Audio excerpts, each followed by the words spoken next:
Chers amis, Shalom Uvracha, Beshem Hashem Naaseh Venatzliach, on est aujourd'hui le lundi 30 du mois de janvier et le Chet du mois de Shvat. Shiur acheté par Yonatan Abou Ayakar, Bracha Ve'atzlachem. Merci pour la patience dont vous faites preuve quand vous achetez des shiurim, mais je ne peux pas en faire des milliers par jour. Vous êtes nombreux, grâce à Dieu et grâce à vous, on arrive à maintenir le cap.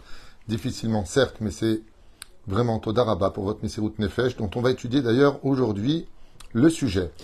Alors, Yonatan Abou, pour ses enfants, qu'ils soient tous des tzadikim sur le chemin de la Torah et des mitzvot, en bonne santé avec l'aide d'Hachem, Ezra ben Shlomo, ainsi que toute sa descendance. Chaque jour, puisqu'on va étudier le Or Achaim sur un des versets les plus prenants de cette paracha de Béchalach, qui est un message universel pour toutes les générations, et pas que pour nous les juifs, mais aussi pour les non-juifs. Alors on commence tout de suite ce choix en vous souhaitant à tous une très grande fois une grosse parnassa, tout ce que vous désirez, un bon zivou, briut etana, richut yamim, alia l'Eretz Israël, Kedusha, Taora, Yeladim Tovim, Bezrat Hashem, tout ce que vous voulez. Ok, on commence. Alors, dans le chapitre 14, verset 15, il est marqué là-bas, Vayemer Adonai el Moshe, Matitza kelai, daber ben Israël ve'Isao. Qu'est-ce que tu cries vers moi? De quoi est-ce qu'on parle? Vous le savez tous, les enfants d'Israël sont enfin sortis d'Égypte, ils arrivent devant la mer Rouge, et puis voilà que derrière eux, Pharaon arrive avec une armée terrifiante, 600 chars armés jusqu'aux dents, à droite, à gauche, Sagar el Midbar, le désert les enferme, ils ne savent pas par où passer, et devant eux, il y a tout simplement la mer Rouge. Comment pénétrer cela? Est-ce que les enfants d'Israël n'étaient pas assez terrifiés d'avoir vu les premiers-nés être jetés dans le Nil? Ils sont esclaves, ils n'ont aucune mentalité d'être indépendants, ils n'ont pas le charisme ni même le côté avenant de prendre des décisions. Alors des disputes commencent automatiquement face à la difficulté de qu'est-ce qu'on fait maintenant. Une partie du peuple veut retourner en Égypte, l'autre veut se suicider, d'autres veulent prier et d'autres veulent se battre, puisqu'on n'a plus rien à perdre. Et donc, une dispute éclate et Moshe Rabbeinu se met à prier Hachem.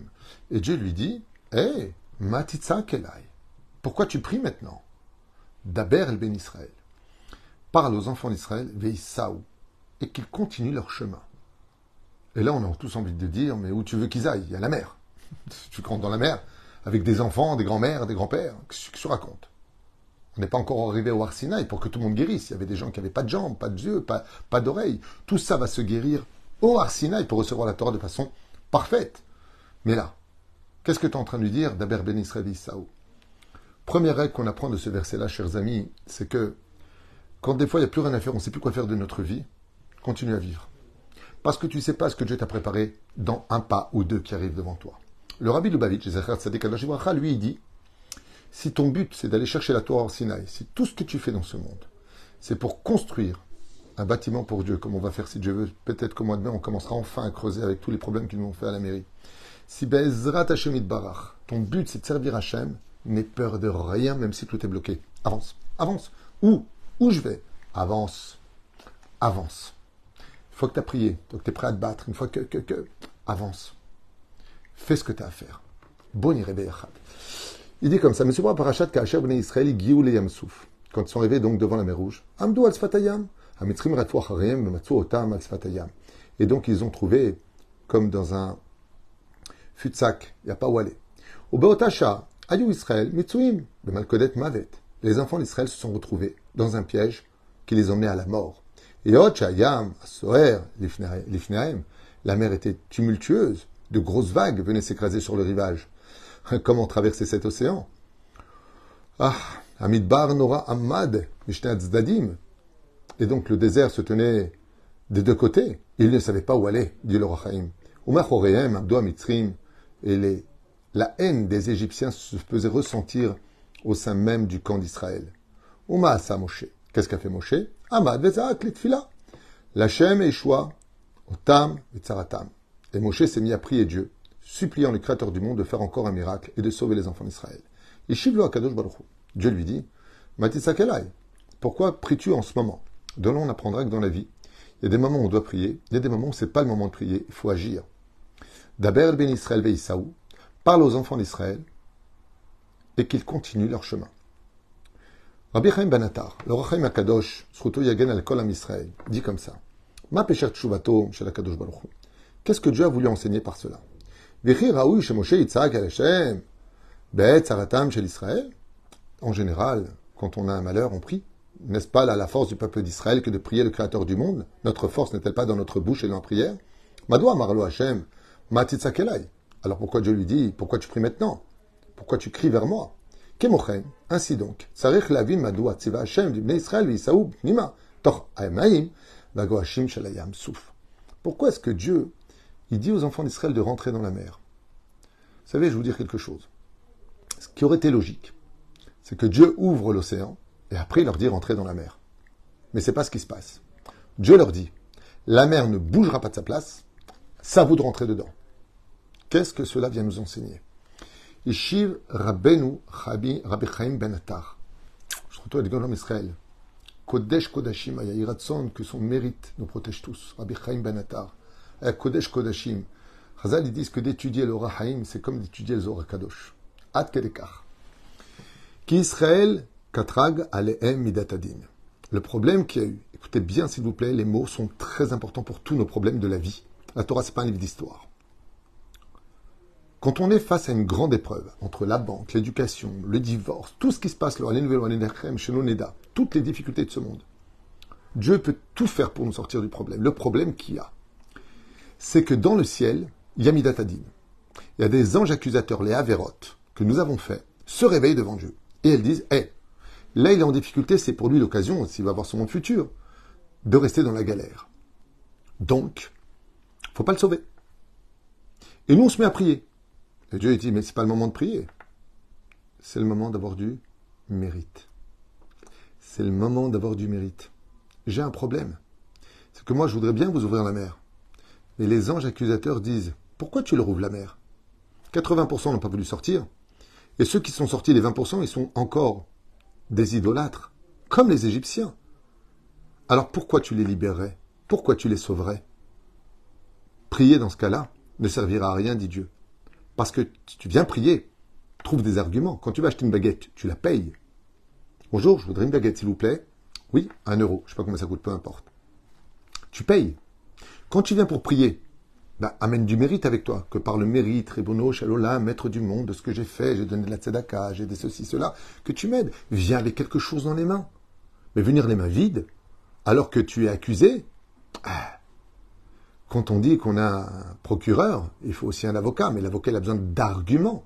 C'est pour ça qu'on dit tous les matins, donnez de la force à Dieu. Et donc, la Midatadine, l'ange accusateur, les 70 anges se sont présentés devant Hachem en disant, il ne mérite pas de sortir. Si tu fais ça Hachem, c'est que tu n'es pas justice. Alors Dieu lui dit, Matitzak et là, c'est pas le moment de prier. Il me faut des arguments. Il faut que tu me donnes quelque chose. Afin de faire grandir la miséricorde sur eux. Et quel Messerut Nefesh Dieu voulait des enfants d'Israël. Qu'est-ce qu'il leur a demandé? Eh bien, donnez-moi un argument qui est puissant. L'aïmouna. Montrez-moi que vous avez de l'aïmouna. Et l'aïmouna est tellement importante qu'elle efface toutes les fautes. Quand vraiment on a de l'aïmouna en Dieu, vraiment, c'est le quoi un peu de ce matin la suite. Alors il dit à Kadosh, ça. Parce que vous croyez en moi. D'ailleurs, quelqu'un il y a 2000 ans, il a utilisé ce même argument.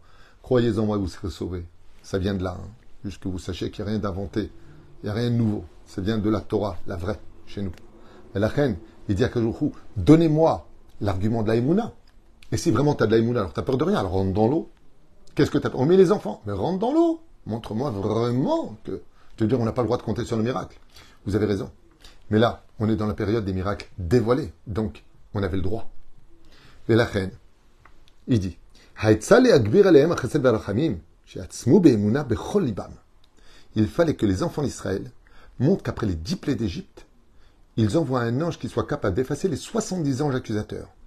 Et quel était cet ange qui pouvait être capable d'abattre autant d'anges accusateurs? Une émouna sans faille. Minu Bashem ou Moshe Avdo. Et donc les anges avaient empêché le miracle. Et quand Dieu a besoin d'arguments, ta prière n'est pas un argument. Il faut que ta prière vienne avec des arguments, c'est-à-dire des actions. Car il y a plus fort que ça, qui s'appelle comment? La Mesirut Nefesh. Nous, justement, Nachshon ben Aminadav, qui va rentrer le premier, toute la tribu de Yehuda va rentrer d'ailleurs en premier, selon certains commentateurs. L'expose même Metoch Emuna. Et Dieu, ce qu'il leur a demandé, dis-leur, Veisaou, Veisaou, ça veut dire quoi? Dis-leur qu'ils continuent à voyager, qu'ils continuent à travailler leur Emouna. Dieu a dit à Moshe, ta prière, elle est valable que quand tu viendras avec quelque chose dans les mains. Daber ben Israël Veisaou alayam, pnima b'misirut nefesh betoch emuna b'Hashem, qu'ils me montrent qu'ils sont prêts à venir dans mes bras malgré les difficultés de ce monde. Bisrut ze isku les nisim beniflaot melateva. Car Dieu a promis que dans chaque génération, celui qui vraiment n'aura jamais peur, qui vraiment imagine que Dieu peut toujours le sauver, que quoi qu'il arrive, Dieu est là pour lui, qu'il a de la émouna. Donc s'il a de la émouna, il ne faut pas de l'autre côté. Il fait vraiment tchouva. C'est pour ça qu'ils sont en face de l'océan, qui fait allusion au migvé. Rends-toi pur dans la vie. Arrête de te comporter comme t'es, arrête d'être médiocre. Élève-toi au-dessus de tout cela. Les karnifla, que deliskot les dvarim gdolim enisnim niflaot. Si tu veux vraiment vivre de grands miracles, avoir des enfants dans la Torah et les mitzvot, où est ta Mesirut Nefesh? C'est bien beau de prier pour moi, dit Hachem, d'avoir des enfants dans la Torah et qu'il leur arrive rien dans la vie, mais toi, qu'est-ce que tu es prêt à payer pour ça? Combien de larmes tu vas verser pour cela? Combien de choses tu vas annuler pour ne pas emmener tes enfants dans des endroits qui n'ont pas le droit d'y être? Qu'est-ce que tu es prêt à faire? Combien de Mesirut Nefesh, combien de dons de ta propre personne?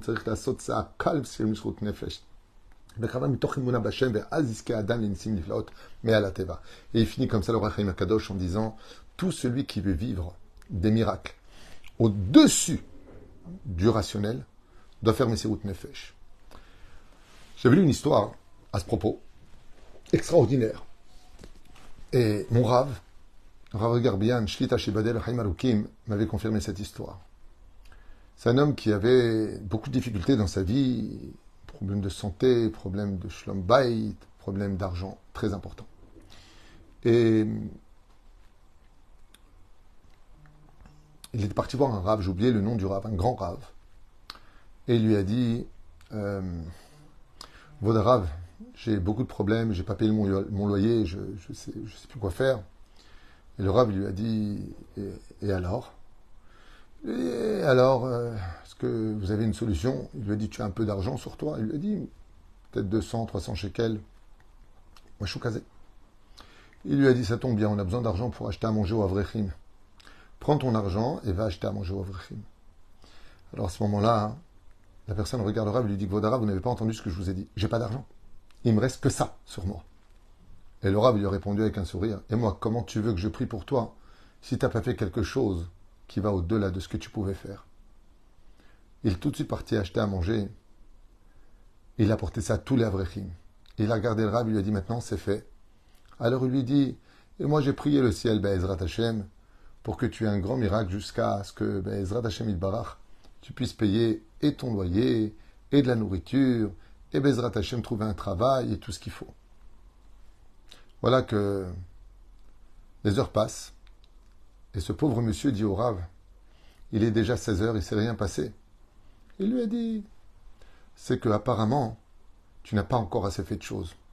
Assieds-toi maintenant et lis la Torah. Étudie la Torah. Cet homme-là s'exécute. Il prend un livre et il essaie d'étudier la Torah. Et les heures passent. Et les heures passent. Il est 21 heures. Il dit au Rav, il ne s'est toujours rien passé. Le Rav lui a dit, moi je continue à prier, mais c'est qu'apparemment il te manque encore un peu de mérite. Tu as envie de partir? Il lui dit, j'en peux plus. Je suis fatigué. Je n'ai pas de goût à l'étude. Je n'ai pas envie d'étudier. Il lui a dit, vraiment? Il lui a dit, vraiment, je peux rentrer chez moi? Et le Rav lui a dit, alors maintenant tu vas encore étudier plus que tout ce que tu as étudié. Il lui a dit, mais je suis à bout. Ni moralement, ni physiquement. J'ai la force d'étudier. Il lui dit, alors c'est à ce moment-là que se fera le miracle. Il lui a dit, alors je vais le faire. Et cet homme a baissé la tête et il a continué, au-delà de toutes ses forces, à étudier la Torah. Mina Shamaim, la porte s'ouvre. Et vient une personne des États-Unis pour rencontrer le Rav et prendre une bracha. Le Rav s'assoit avec lui et la personne lui parle du fait qu'il voudrait maintenant s'installer en Israël, qu'il aimerait bien savoir de quelle façon diriger les choses, s'il peut avoir la bracha du Rav. Et le Rav à ce moment-là il lui dit, d'abord et avant tout j'ai besoin d'une terouma. Est-ce que vous pouvez me faire un don, la personne sort son chéquier et fait un chèque de 100 000 shekels au Rav. Le Rav prend ce chèque, il le met de côté, il lui dit Toda Rabba. Il lui dit, écoutez, pour ouvrir une affaire ici, il faut parler la langue, il faut ceci, il faut cela, il faut bien connaître les choses. La personne qui étudie la juste ici, c'est une personne que je connais bien, elle est de confiance. Je vous conseille vivement de l'engager pour être votre intermédiaire et l'engager dans votre travail. La personne est appelée, ils font connaissance, et Mina Shamaim, le travail qu'il voulait ouvrir en Israël, correspond exactement à ce que lui savait faire. Pour ne pas mentir, je ne dis pas n'importe quoi, je ne me rappelle pas exactement du métier, c'est pas important, c'est l'idée à retenir. À 22h30, la personne s'en va, prend le numéro de l'un et de l'autre. Il se retrouve avec un travail. Et le plus extraordinaire de l'histoire, c'est que la personne lui dit, écoutez, pour l'instant, moi, je ne sais pas où je suis avec vous, on va commencer ici, donc vous allez travailler dès maintenant pour moi, vous allez vous occuper de mes affaires.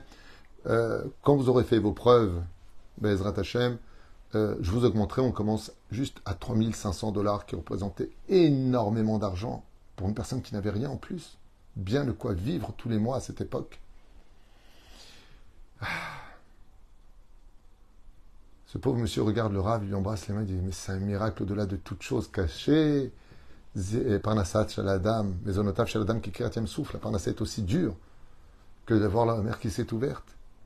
Alors, quand il est parti, le riche, qui venait des États-Unis pour ouvrir ses affaires aussi en Israël, et qui a convenu avec lui qu'il travaille pour lui, le Rav a sorti de sous son pupitre le chèque de 100 000 shekels et il lui a dit, voilà mon fils, ça c'est pour régler toutes vos dettes, vous le mettez à la banque. Je lui ai dit que c'était pour une terouma, pour quelqu'un qu'il fallait qu'il sauve. Il m'a fait ce chèque. C'est un homme très riche et il a fait de bon cœur.